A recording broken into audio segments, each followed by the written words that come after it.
நடிகர் பாக்யராஜ் நடிகை பூர்ணிமா காதலித்து திருமணம் செய்தது அனைவருக்கும் தெரியும். ஆனால் பூர்ணிமாவுக்கு முன்னரே ஒரு நடிகையை காதலித்து பாக்யராஜ் திருமணம் செய்து கொண்டார்.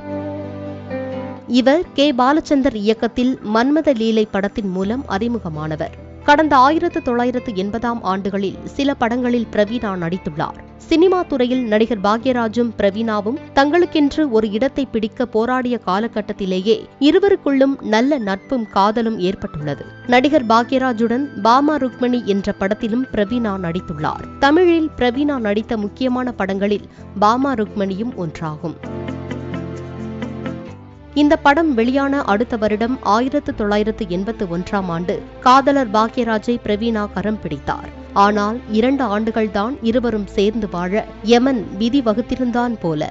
கடந்த 1983ஆம் ஆண்டு மஞ்சள் காமாலை நோயால் தனது 25வது வயதிலேயே பிரவீணா மரணமடைந்தார். பின்னர்தான் நடிகர் பாக்யராஜ் பூர்ணிமாவை திருமணம் செய்தார்.